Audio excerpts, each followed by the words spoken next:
some people, unfortunately, in our profession want to, convert patients. I see teenagers coming who don't require braces also, that, it's like a fashion statement. Whereas when we hear adults and when we talk about braces, they are like, no, we are not going to get braces. There are multiple companies of aligners today. Some old, some new, some Indian. What we choose to do at our clinic is, I have had patients in my initial stages of my career tell me that had you told us about retainers, we probably wouldn't have gone ahead with treatment. Suggests that your first checkup is at 6 years of age. And what is Invisalign First? How does it, how is it different from Phase 1 ortho? What is Invisalign First? How does it, how is it different from Phase 1 ortho? It does include Phase 1 ortho. It includes all of Phase 1 ortho, but it's done with a removable appliance. Yes. And can even be done in some cases earlier than a myofunctional appliance. So each appliance has an indication in your mouth that, you need to have this tooth present for us to perform this treatment. But with Invisalign First, we can actually even utilize milk teeth which are present there. Invisalign First also has a criteria, but we are able to start even faster and correct out things like the maximum issue seen today in children is a narrow jaw, a narrow upper arch. Either it is because of excessive thumb sucking, excessive bottle feeding, excessive use of pacifiers. You'll see that a lot of kids have a very narrow upper arch. Yes. By the time they're 13 or 14, of course, their upper teeth will be out. Yes. If we can also airway issues because of a narrow arch.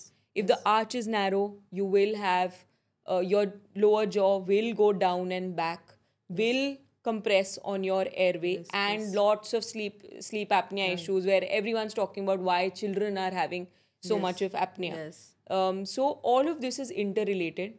Of course, there are adenoids and all that add to it, but all of this is interrelated. Yes. If we have a nice expanded upper arch, half the issues are taken care of. And the expansion can be done at the age between 6 to 10. Should be done Should be done as early as possible. If we do it late, your expansion is based on your fusion of one suture. Yes. We cannot do it later. Yes. It has to be done early. Yes. And I was going to talk about habit-breaking appliances, and good you spoke about thumb sucking, because parents do, like, we still have parents who come with a really old child and they are not able to live, like, as old as 12 or 13 years old. Finger sucking, thumb sucking. Thumb sucking. So what, the routine things that people know is कि वो लगा दो, bandage कर दो, मिर्ची लगा दो हाथ में, those kind of things. But there are also appliances in dentistry that if nothing works, then they have. So would you want to talk a little about the habit-breaking appliances? Yeah, so basically when the child is younger, everything, it's all, you have to get to the psychology of the child and fix the issue from root on. Yes. So if the child is very, very young, they can't understand that, what it's going to do to their appearance. They can't understand that, look, I'm sucking my thumb. They just know that that's giving them a good feeling. Yes. It helps them feel secure. Yes. So they're not going to stop. Yes. You put a band-aid around them, you'll see at night, subconsciously, they'll remove the band-aid and put the thumb back. Yes. They are that smart and they are that good with whatever you're doing. Yes. So we have to reach to the ground level of what's happening. And initially, after, consulting the patient, get into the psychology bit of it, explain to the patient, there are two types of appliances, non-punishing and punishing. We need to explain to the patient that we are not punishing them by giving them an appliance in their mouth. Let's say they are at an age where they can't understand that they are not to put their thumb into their mouth. We give them an appliance, but we don't want to traumatize the child. We don't want them to feel that, oh, you put a tongue crib in my mouth every time you've put this so that I can poke my hand. It's not that. We are not punishing them. It's just a reminder that when you actually seat your thumb inside, you will feel something other than your palate. You will not get the satisfaction from that thumb sucking. You'll not seat it and suck. Yes. You'll not get that satisfaction. Yes. So it's a reminder and they get their hand out. But it's very important that we reinforce that it's not a punishment. Yes. It's not something we are doing to trouble the child. We are doing it for their betterment. And that's where parents and doctors all come in, that, it has to be something that the child understands. Once they are older, the appliance doesn't work. Where, let's say a 12-year-old is sucking their thumb, the appliance is not going to work for them because they are smart enough to understand that they can actually remove the appliance or fool their parents and say that मैंने तो पूरी रात रखा था, I never put my thumb in. No parent is actually going to monitor through the night whether you put your thumb in your mouth or not. Yes. They need to understand the implication of the thumb sucking. For them, we use techniques like, look at yourself in the mirror. Look how it's looking when you're putting your thumb in. Look how you're drooling. Look where your teeth are going. They need to understand that it is detrimental to their appearance, health of their teeth and to their oral environment. Only then they're going to stop using their thumb. Got it. So let's address the elephant in the room. Do braces or aligners, do they hurt? Yes and no. Okay. So anything that we put in our mouth which is different is going to cause you some amount of discomfort. Braces and aligners have come a long way from what we used many, many years back. Yes, there is certain amount of pressure. We are actually moving your teeth. So there is pressure that you feel. But having said that, it's not excruciating in any manner. Fixed braces are a little more uncomfortable than aligners because you have a lot more going on. You have brackets and wires in your mouth which are there continuously. It doesn't mean that a fixed braces patient is at the clinic every day in pain or needs to continuously keep taking pain medication. No, it's not that. Even fixed braces patients get used to their braces in about 10 days max, 10 to 15 days. And we do recommend a basic plain paracetamol or crocin-like painkiller for the initial 3 days to get used to it. With It both is- braces and aligners. And aligners, because your teeth are moving. Aligners move the teeth at a very, very slow gradient. So discomfort is considerably lesser, but it is also a personal pain threshold dependent thing. Some people perceive the pressure as pain and some people don't feel anything at all with fixed or aligners. That's why we leave the choice to the patient completely that, if you are uncomfortable, just take the painkiller for 3 days and be comfortable.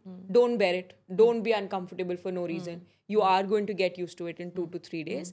And of course, as a clinician, we see that if the case is very extreme, then we make sure that we use very, very, very light forces so that the patient is extremely comfortable.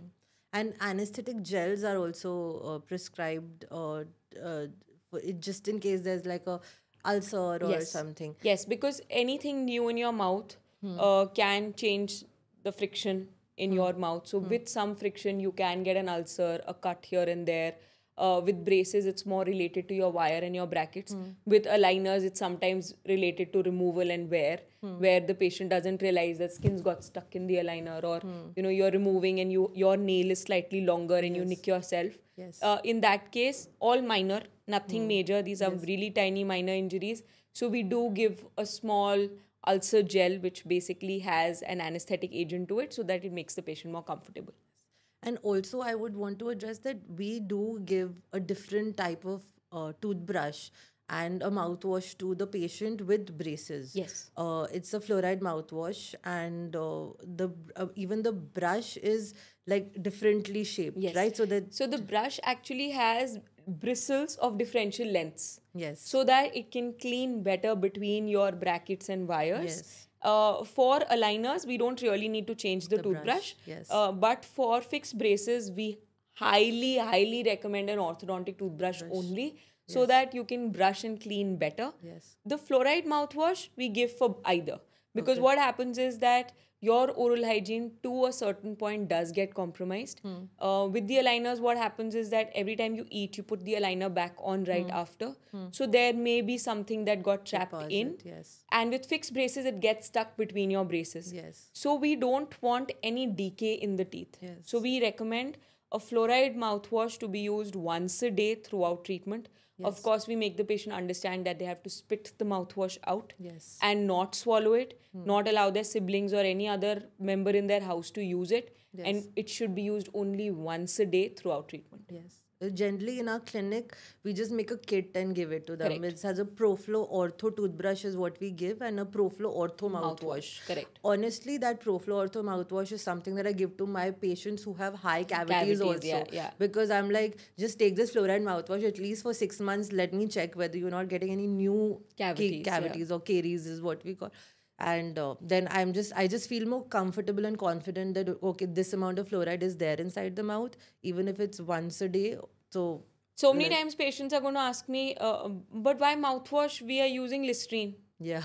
So it's like to make them understand that we are giving a fluoridated mouthwash. Yes, because of the commercial market, everyone thinks that the mouthwash is that only. It's medicated. It's medicated. I keep repeating this 2-3 times. And there are different types of mouthwashes. So patients, I'm like, okay, so if you have a gum problem, there is a different mouthwash. If you have a decay problem, like you get too many tooth decays, then there's a different mouthwash. If you have braces, it's a different. If you have a gum, like again, so it's like it's all medicated and all different for different uses.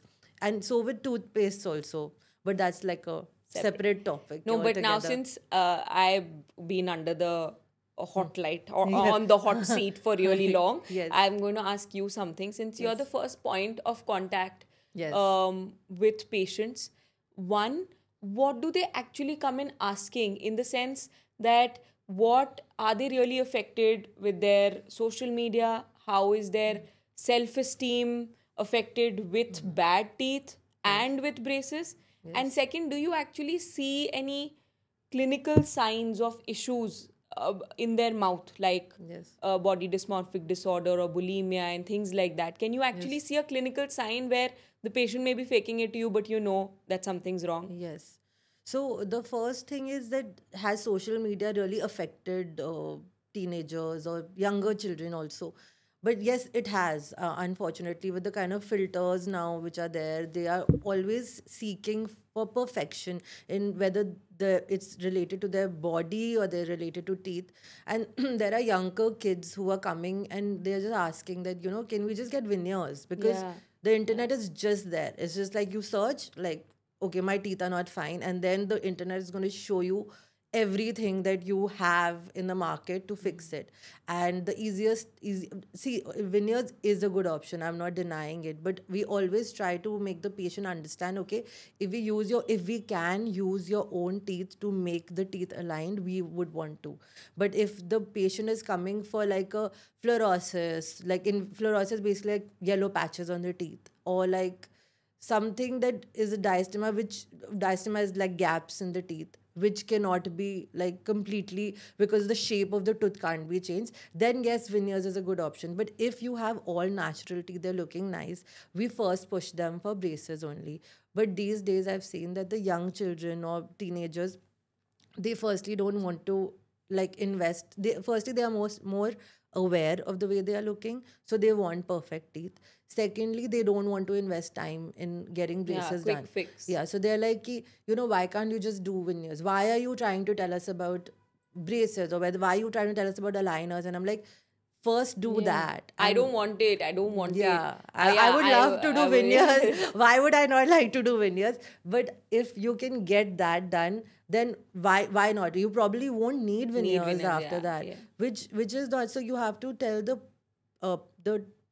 patient and the patient's parents how permanent veneers are. Yes, yeah. So everything in dentistry like has a life. It's not हो गया खत्म, अब कभी भी नहीं आना, ऐसा कुछ भी नहीं होता डेंटिस्ट्री में. Whether it's fillings, whether it's root canal, whether it's like veneers or anything, it's not that the veneer is going to pop out in your hand. But yeah, your gums will start, whatever you said, that the environment inside the mouth is so dynamic that your gums will recede, the margin will get stained, there might be some chipping which will there. So only if it's really required, and nothing beats, like all our materials are man-made materials.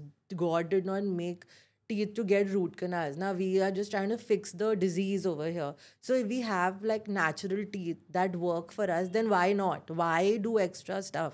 So I have seen that patients come, they want perfect teeth. They've convinced their parents that, this is what I need. So first you have to counsel the patient, then you have to counsel the parents. And you're like, most of the times I'm like, just consult with the orthodontist. If you after that also feel that no, I don't want to get this done and I would want to get something else done in terms of cosmetic work, I'll go ahead and do it. But just speak to the orthodontist first, and then I direct them to you, and then And don't that's you also feel that sometimes after orthodontic treatment for adult patients, veneers are less invasive? of course. So, like a lot of times, people come with a lot of crowding, for example, a lot of crowding in the teeth, and I'm just like, no, I would not want to do veneers because if the teeth are crowded, I would have to trim them more in order to stick my veneers or make. Even if I'm doing Make porcelain that veneers, is you have even, to stick, but even composite veneers, if the tooth is completely out, like any layman will also understand. If your tooth is out, one tooth is out, and if I have to push it in, if I just apply orthodontic force and correct it, it would be like your own tooth is going to go inside, right? And then I can make something on it. But if your tooth is completely out and I make something on it which is out, so it's going to be more out, right? So then if in order to not be so out, I need to trim that much inside. So I'm cutting, again, biological cost of your teeth. I am going to cut your tooth more because I need to put something on it so that it appears to be in line. something else, yeah. So a lot of times I have also directed patients to you in which I have said that you get your alignment done and then we will do veneers or any cosmetic work. So that is And that. what about kids with disorders? Yeah. So you had spoken about the fact that eating disorders which are there, in which the parents are thinking that the person has something, say as bulimia, but the child is saying no. But inside the mouth, you can see that there are erosions, like incisions, in which from the inside of the surface, the palatal surface in dentistry, they say from the inside of the surface, is completely worn out. Like it's completely flat and glossy looking. So it knows that the person is throwing up, and the acid from that is actually eroding the entire surface of the teeth. Yeah, so that is something that a dentist can So see. bulimia doesn't only have a psychological aspect to it. It's very, very relevant in dentistry. Yes. So we then have to eventually build that much tooth structure because the teeth are not going to grow on their own. Yeah. So you have to do fill like. Then it's like a completely different topic. Then it goes into an FMR and all of that, full mouth Very hard. rehabilitation. But that I'm we not can getting do. into it. That we can take in the next episode if it's required. Yeah. I'm happy with moving teeth naturally. Yes. So yeah. So I think you and me both have like two things in common, other than the fact that we both are dentists. We have that we are women in dentistry, and the fact that we both are juggling motherhood and our profession. So I'll talk about the first topic, and I would want to also ask you. Initially, when I joined work, I remember that patients from the chair were just like, nahi, nahi, nahi, nahi, like they can't even talk, but they're like, isse nahi karwana, and the fact that they knew that they start judging because they think that my father is of a particular age, so the child would be somewhere around. So if this person's like 24, 25, then that person doesn't have, so I really struggled with getting work initially. And by initial, it was not just like, okay, initial everyone has, because you look younger, you have lesser knowledge how to speak to the patient, or even with treatment, because you've just come from dental school. So mostly you're just getting oral like cleanings and basic fillings. But even when I got trained with more, like, because my father really pushed me with a lot of training workshops and diploma courses. But whenever I went to the patients always were just like, no, you're too young, are you interning, do you know what you're doing? And I struggled not only with the patients, but I also struggled a lot with like the staff, Internally. which also saw me like, they've seen me like when I was a kid.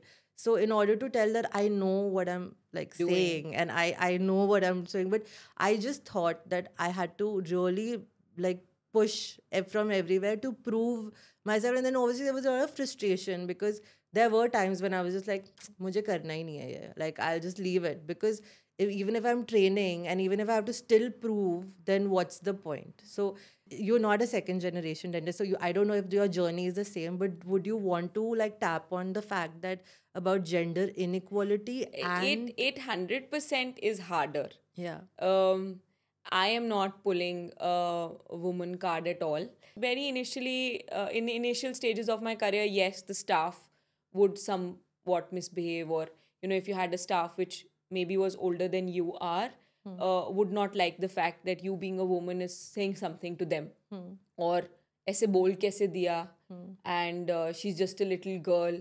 And it's actually not that you were disrespectful in any manner. You just wanted something done in a different way because you need that help at that point in the chair.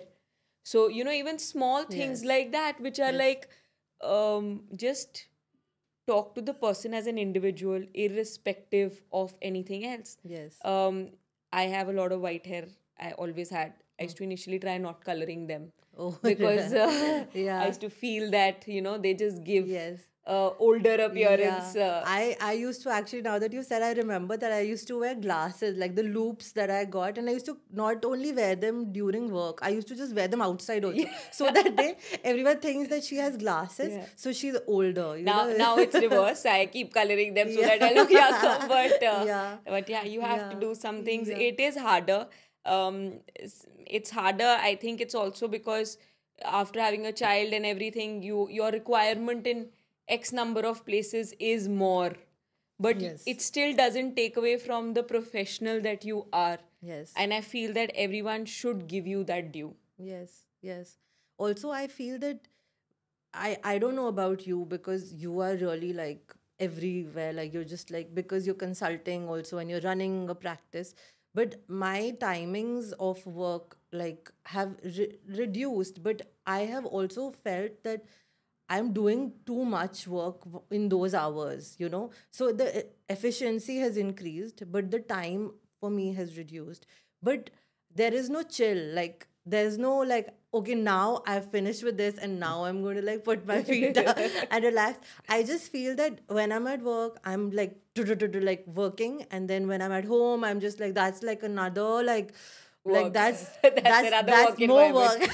I feel that's like more hectic, and then I reach work again. So I just feel that I don't know if you feel that, because even though we stay in India and we have like, everyone's like, oh, you have so many helping hands, which is true. We do. There's someone who's going to cook, there's someone who's going to clean, so you don't need to do any of that. But I still feel like there's struggle is still real, right? No, struggle is absolutely real. There is, whether you have work physically or not, mentally, you are running 24/7. Your brain never stops. Yes. I know at night I'm dreaming about my daughter getting up or something happening, or at work I'm always worried that she's home. It's constant. Yes. It's never going to stop. Yes, we are not doing the physical aspect of cleaning and feeding maybe, but not literally we did feed, but after that, it just becomes harder. It's always getting harder because your requirement from your role always just keeps increasing. Yeah. The mental fatigue which is there, like this mom guilt, which initially I was just like, what is that? It doesn't exist. Like, so before pregnancy, like before delivery and after delivery, like I just switched as a person, and I think everybody does. But the mom guilt is just drives you nuts, because you're just like, even when you're like working, like I'm sure, do you also feel that? Yeah. You are an A1 mom. I don't take that much credit in being a mom. I'm not as good as you are, but no, there's nothing like that. Every mom is a good mom. No, but mom guilt is 100% real, and it is just so hard to manage. But you are right that you do change. Obviously, you are more empathetic towards patients, towards people working with you, towards other people who are expecting or have a child than you were before. Yes. I used to always think that, okay, so what if you've had a kid? Like, how is your life center your kid? You still have to do this and this and this. How can you not do that? And how do I accept that as an excuse? Yes. So imagine you have that thought process and that mentality, your own self. Yes. And then you become a mom also. Yes. So you will continuously be in this juggle all the time, where you want to be your own self and not have your child as the reason to not do something. Yes. But that's life. Your child is the reason for you to not do that thing, because they actually do need you. They're not faking it. Yes, that is true. So it is very hard. Yes. It is hard to go back to work and think that is my kid being taken care of. Yes. And am I enough? Like, I am constantly struggling with, am I enough? Am I being good enough for her? Is she going to be of sound mind at all times, knowing that her mom is actually with her at all times without physically being there? Yes.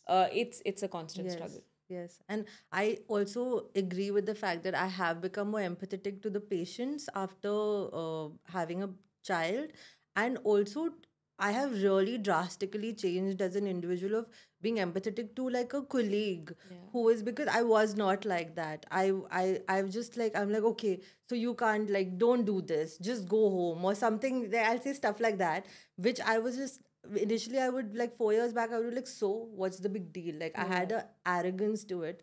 Now I'm just like, no, you just forget this and just go home, or those kind of because we things. understand relativity now, right? Yeah, Like, everything will get worked out, but at that point, your child just needs you. Yeah. You know, and earlier we didn't think like that. Yeah. At that point, we thought, this is the most important factor. How can you leave the filling and go to your kid? Yeah. Like- Like it's a career, like, focused, and then, like, after the kid, there's just like blur, and then you're just like, okay, you're just like fragmented, and you're here and there, but you're like acing. I feel that nowadays, what I like, not nowadays, but it's been a while that I just feel that, okay, if I'm here, at least, am I acing? And I'm just like being more mindful about, am I trying to ace this here, or if I'm not feeling good about it right now, then I need to change this. I think that's kind of just helping me maneuver through the mom guilt a little bit more than what you are used to. acing everything. No. Just relax. You're acing everything. You're a splendid mom and a splendid clinician, so you don't have that to worry about. Thank you. I feel the same about it. And this is a good community we Yeah. have here. So let's begin the rapid fire round. Question 1. Braces or aligners? What do you personally prefer? Aligners. At what age should every child definitely see an orthodontist? 6. One myth about braces you want to bust right now. That they are extremely painful. Okay. Which takes longer, braces or aligners? Braces. Pizza or sticky candy, which is the bigger enemy for braces? Sticky candy. Lingual braces, like the braces from the inside, genius invention or patient's nightmare? Both. Okay. One orthodontic habit that drives you crazy when patients don't follow? Breakage of brackets. Oh, that's a good one. As a woman in dentistry, one stereotype you're tired of hearing? She'll probably leave work after marriage or motherhood. Nice one. Motherhood or practice, which is tougher to manage on a Monday morning? Motherhood 100%. And last question, if you weren't an orthodontist, what would you be doing today? Very tough. I don't think I could be anything else, but maybe an interior designer. Oh, nice. And that's the end of the rapid fire round. Thank you so much. So that's a wrap on Confessions of a Dentist, episode 3. Thank you, Dr. Manjeet, for giving us so much insight on both science and the real talk in dentistry. Thank you for having me here. I had a great time. It's always nice to chat up with you. See you guys in the next episode of Confessions of a Dentist. Till then, keep brushing and keep smiling.